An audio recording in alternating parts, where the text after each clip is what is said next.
Sure. Here's Section 1 expanded to a minimum of 700 words. Hashtag Section 1. The Fall from Grace. The towering spires of the Galactic Council's high chamber pierce the void above the glittering capital planet of Seraxis Prime. Representatives of 100 species gathered, their various forms, tentacled, scaled, feathered, and mechanical, seated in concentric rings around the central dais. All eyes turned to the delegation from Earth, standing at the center beneath the cold illumination of the Council's judgment lights. Ambassador Elena Vasquez stood tall, her voice calm but ironclad, as she faced the tribunal of elders. The Council's chairman, a regal being from the Krell Dominion with fractal tendrils instead of a face, read out the charges in the slow, booming cadence of the Council's archaic speech. Earth, and by extension, humanity, stands accused of violating Interstellar Edicts 13, 27, and 42. Reckless technological proliferation, unauthorized militarization of border systems, and unlawful interference in pre-FTL civilizations. A hushed ripple spread through the chamber. Elena's jaw tightened. She had expected this. Rumors had been circling for months, but hearing it laid bare in front of species that viewed humanity as upstart pariahs still stung. Humanity has done nothing but survive, Elena countered, voice resonant. While the Council's favored empires enjoy their resource monopolies, we struggle at the edge of the Orion Arm, surrounded by hostile environments, pirate clans, and political isolation. We advanced out of necessity, not ambition. A wave of murmurs echoed through the Council seats. Some allies of Earth, minor trading partners, and sympathetic fringe worlds remained silent, unwilling to risk the Council's ire. Others, ancient powers like the Vrashtal hegemony and the Elendari clans, glared at Elena with thinly veiled contempt. A representative from the Elendari, a shimmering being composed of liquid light, spoke next. Necessity does not excuse the deployment of forbidden AI combat networks, nor does it excuse the mining of worlds designated as protected by this very council. Elena clenched her fists. And yet, when Elendari warships bombed frontier colonies 2 cycles ago, we saw no sanctions, no tribunals. Only silence. The chamber buzzed louder now. The Krell chairman slammed a graviton scepter into the floor, sending a resonant pulse through the chamber. Enough. Earth stands alone in this matter. The vote that followed was swift and brutal. One after another, representatives voted in favor of Earth's expulsion. There were abstentions, even some quiet protests, but the momentum was unstoppable. The Council's majority deemed humanity too volatile, too disruptive. Isolation would be their punishment. As the final verdict was declared, Elena's stomach twisted. By unanimous decree, the chairman intoned, Earth is hereby expelled from the Galactic Council. Sanctions are in effect immediately. All trade, scientific exchanges, and wormhole gate privileges are revoked. With one stroke, Earth became an interstellar pariah. Elena remained composed as she gathered her data slate and turned to leave. But her mind raced. She could almost feel the tremor of opportunity within the humiliation. The Council's fear had driven them to this choice, but fear also left openings. Returning to Earth, the reaction was immediate. News of the expulsion exploded across every network. Protests and rallies filled the streets of every megacity from Neo-Tokyo to Nairobi Arcology. A divided humanity, long fractured by corporate blocs, regional alliances, and old scars, was suddenly united by a common outrage. Inside a subterranean war room beneath Geneva's sovereign complex, Earth's top military strategists, industrial leaders, and key scientists assembled. Elena, still in her ambassadorial uniform, stood at the head of the table. "They've cut us off from the stars," one admiral growled. "They've forced us to become exactly what they fear." Another, an older general with cybernetic eyes, leaned forward. "Or what they envy." The room buzzed with quiet agreement. For too long, Earth had played catch-up, outmatched by older, richer civilizations that had a millennium-long head start. Now, stripped of the Council's shackles, humanity could chart its own course. Elena pulled up a star map. Red icons marked embargoed trade lanes and council-controlled wormhole networks. We've been outmaneuvered diplomatically. Now we fight on our terms. If the council sees us as a threat, then let's be one. A soft, grim chuckle passed through the room. You're proposing war? Asked a civilian advisor. No, Elena replied ice cold. I'm proposing survival. An empire. The words hung heavy in the air. Plans formed rapidly.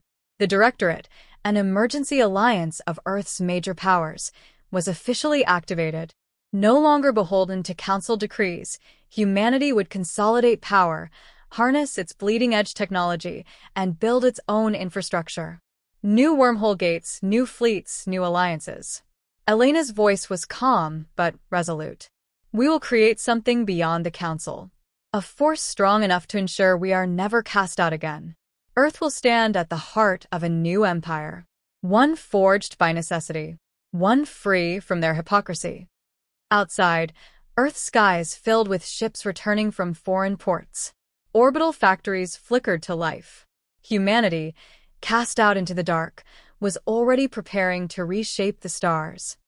Would you like me to continue with Section 2 next? Absolutely. Here's Section 2 expanded to at least 700 words. Section 2, Rise of the Terran Empire. Months passed, but Earth did not crumble under the weight of its exile. Instead, it flourished. Under the unified leadership of the newly formed Terran Directorate, humanity's fractured nations merged into a singular entity. The Directorate was not a perfect union. It was forged through grudging compromises, power-sharing deals, and secret backroom negotiations, but it was undeniably effective. From the towering arcologies of Earth to the dust-choked cities of Mars, humans began rallying beneath a single banner. Within the crimson skies of Mars, towering shipyards expanded at breakneck speed. Kilometers-long warships were constructed in orbit, each bristling with technology previously kept under wraps for fear of council oversight. Saturn's moons were now dotted with industrial complexes producing prototype stealth frigates and AI-augmented strike craft.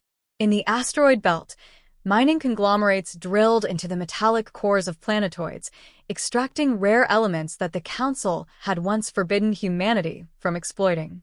At the heart of it all, Earth itself became a hive of activity. Military contractors, rogue scientists, and visionaries working on fringe technologies now found themselves heavily funded and protected by the Directorate. Research teams no longer had to tiptoe around Council watchdogs. Weapons that once existed only as theoretical designs, neural-linked fighter squadrons, graviton manipulation systems, and next-generation AI warcores, were now being manufactured in secret facilities buried beneath the Siberian tundra and deep under the Pacific Ocean. The Directorate understood they could not win a war through brute force alone. Instead, they would outthink, out-engineer, and outmaneuver their enemies. Humanity's core advantage was its unpredictability. The Council, bloated by centuries of stagnation, was slow to adapt. The Directorate would be agile, adaptive, and relentless. Ambassador Elena Vasquez, now a key member of the Directorate's executive circle, spearheaded a different war, the one fought in backrooms and shadowy starports. While Earth's fleets prepared for potential battle, Elena's operatives slipped through the cracks of the galaxy's power structure. She traveled to forgotten edges of Council space, pirate enclaves, outlaw stations, and the neglected worlds at the rim. Here, Elena brokered secret alliances with those who had long suffered under Council rule. Smugglers, insurgent factions, and non-aligned species listened when she offered them something the Council never had: respect and autonomy. On the barren world of Thess, 9, Elena met with the insectoid Tara clans, nomadic raiders exiled by the Council centuries earlier. In a dimly lit cavern beneath the surface, she made her pitch to the clan matriarchs. "You fight for scraps at the edges of the galaxy," Elena said, voice steady. "But join us, and you'll have not just survival, but sovereignty." The matriarchs, initially skeptical, were swayed by Terran technology demonstrations. They watched, awestruck as Terran stealth frigates slipped past Council detection grids and as human AI networks simulated entire battle strategies in seconds. By the end of the summit, the Tara clans had pledged their allegiance to the Terran cause. Similar deals followed. Mercenary groups like the Voidborn Corsairs, fringe colonies desperate for protection, and disillusioned species weary of Council subjugation quietly entered into pacts with the Directorate. Elena's strategy was simple: build an empire in the shadows, one alliance at a time. Meanwhile, in the starless system of Gliese 418, the first true test came.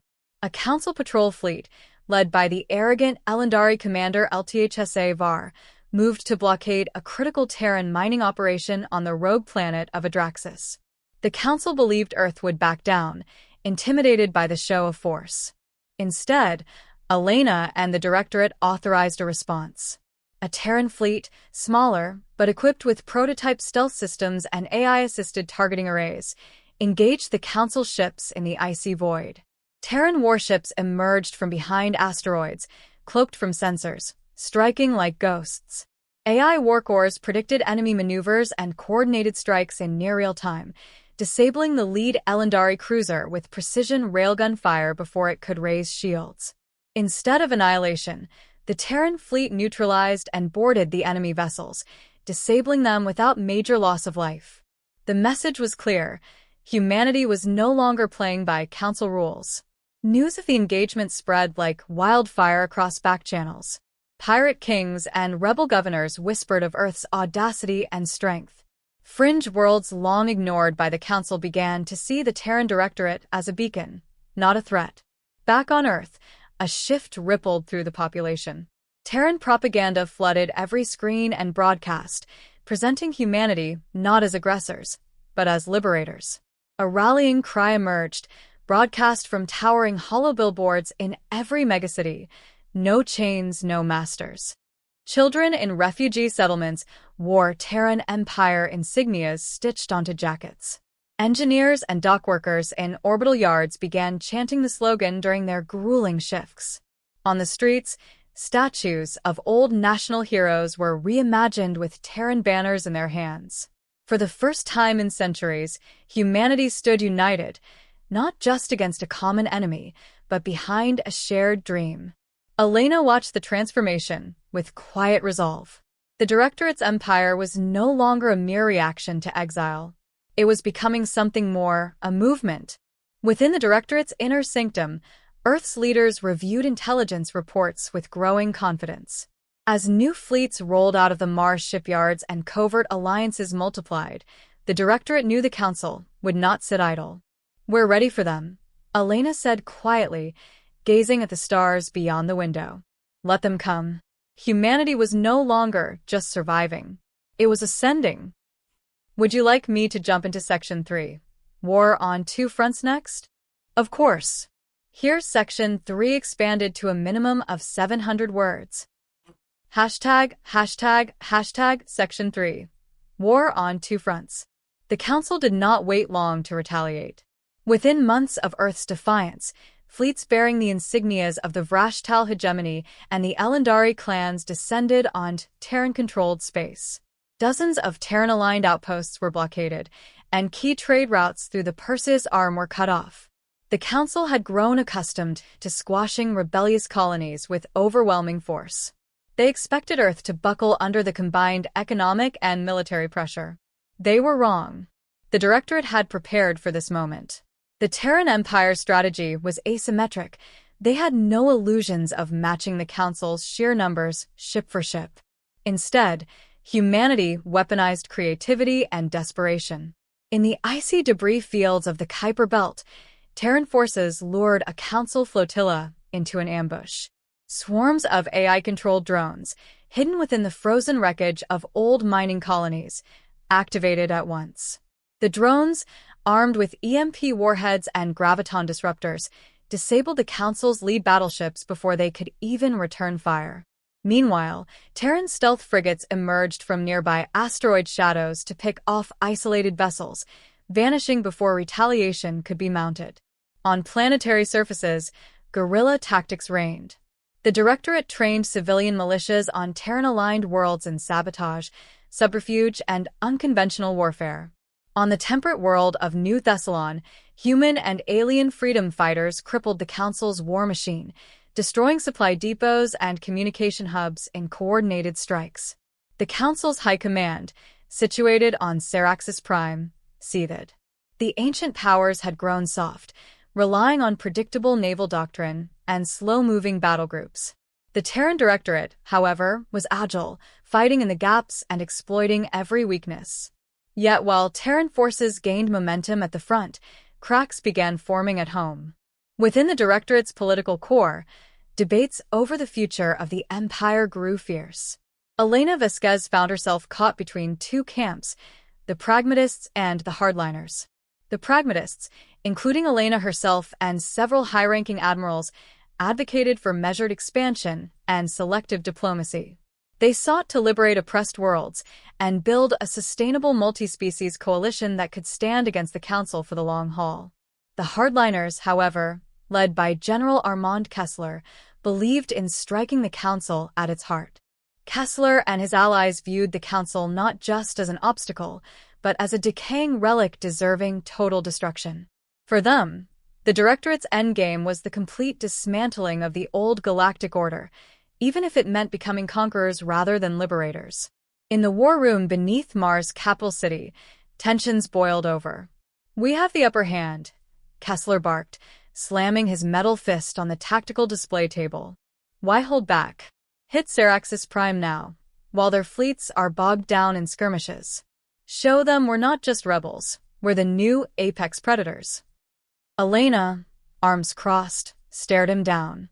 "And lose every ally we've gained? We are not here to become the next tyrants. Our enemies only respect strength, Ambassador," Kessler sneered. "Diplomacy won't stop plasma bolts." Despite Elena's frustration, she knew there was truth in Kessler's words. The Council's relentless aggression left little room for idealism. Yet, she also understood that if humanity overreached too soon, they'd become no better than the oppressors they sought to overthrow. Before a decision could be made, the war itself forced their hand. In the Helios Expanse, a volatile region of space racked by gravitational storms, the Council launched a full-scale assault. A coalition fleet of Rashtal dreadnoughts and Elendari capital ships moved to seize a Terran-controlled wormhole nexus critical to the Directorate's growing empire. Terran forces, heavily outnumbered, responded with a bold gambit. Leveraging cutting-edge AI workcores and experimental graviton well generators, Terran fleets manipulated the Expanse's gravitational tides mid-battle. Enemy ships were pulled into chaotic eddies, their formations shattered. Directorate commanders utilized real-time predictive simulations, AI calculating enemy maneuvers seconds in advance, to direct precise retaliatory strikes. Smaller Terran vessels danced between Council capital ships, using high-energy lances to carve through vulnerable hull plating. At the height of the battle, a Terran dreadnought, the TSV Resolute, activated an experimental graviton destabilizer. The resulting shockwave disrupted the local gravity fields, creating a maelstrom that swallowed half the Council fleet. The Vrashtal and Elendari forces, disoriented and fractured, were routed. For the first time, the Council suffered a decisive and public defeat. The ripples were immediate. News of the Terran victory spread beyond the Directorate's borders. Fringe worlds and non-aligned species, long waiting to see if humanity could survive, now openly expressed interest in joining the Terran Empire. The Tara clan sent additional warbands to support the Directorate. Independent trading cartels and former pirate groups began signing defense pacts with Terran forces. In the aftermath, Elena delivered a galaxy-wide broadcast. Her holographic image, transmitted across thousands of star systems, burned with quiet intensity. "To those who feel abandoned by the Council," she declared, "to the worlds crushed beneath ancient empires, you are not alone. Humanity stands free, and so shall all who join us." To the Directorate's allies, Elena was a beacon of hope. To the Council, she became a symbol of rebellion and insubordination. The Council declared her a war criminal and a terrorist, demanding her capture and execution. But as Elena stood in the Resolute's war room, Watching new allies pledge themselves to the growing Terran Empire, she knew they had crossed a threshold. The war was no longer about survival alone. It was about reshaping the galaxy. Would you like me to move on to Section 4? The birth of a new order next? Sure. Here's Section 4 expanded to at least 700 words. Hashtag Section 4. The birth of a new order. The war's momentum had shifted irreversibly. In the shadows of ruined council outposts and fractured trade routes, the Terran Empire solidified its grip on contested territories. No longer just insurgents fighting for survival, the Directorate now wielded real power, and with it, the responsibility of forging something lasting. The Terran Empire's borders stretched wider than anyone had predicted. From Sol to the distant Tara worlds, to the newly liberated colonies of the Perseus Fringe, Terran banners flew where Council standards once stood. Orbital shipyards thrived, churning out dreadnoughts, carriers, and stealth flotillas emblazoned with the rising Phoenix insignia, the symbol of humanity's rebirth. Yet with expansion came complexity. Worlds liberated by Terran forces now clamored for representation, for security, and for order. Refugees, mercenaries, and displaced alien species flooded into Terran-controlled systems, each bringing their own histories and grievances. The Directorate needed to evolve beyond a military coalition. Inside the Directorate's towering citadel on Mars, Elena Vasquez stood before a new assembly, the founding council of the Terran Empire. Around her sat representatives not just from Earth and its colonies, but also from non-human allies, the insectoid Tara matriarchs, emissaries from the reptilian Valkyr tribes, and envoys from liberated human and alien settlements alike. The chamber, once a war room, had been transformed into the Imperial Forum. Here, the seeds of a new galactic order would be sown. Our war has outgrown us, Elena began, addressing the gathered leaders. We stand on the verge of becoming more than a rebellion. The galaxy is watching, and they must see an empire worth believing in. General Kessler, clad in his dark Directorate uniform, leaned forward. We've won the battles. Now, we dictate the peace. But Elena was cautious. Power alone would not sustain their victory. The Terran Empire had to be something the Council never was: adaptive, inclusive, and just. She proposed a charter, the Pact of Sovereign Worlds, a constitution that granted member worlds autonomy under the protection of the Empire. Unlike the Council, which had ruled through bureaucracy and selective oppression, the Terran Empire would empower its allies, granting them a voice in shaping policies, military strategies, and resource allocation. There was resistance, of course. Kessler and the Directorate's hardliners pushed for centralized control, warning that too much freedom would sow disunity. Yet, Elena knew that if the Empire became just another monolithic oppressor, their fragile coalition would crumble. The debates were long and tense, but in the end, Elena's vision prevailed. The pact was ratified by the new assembly.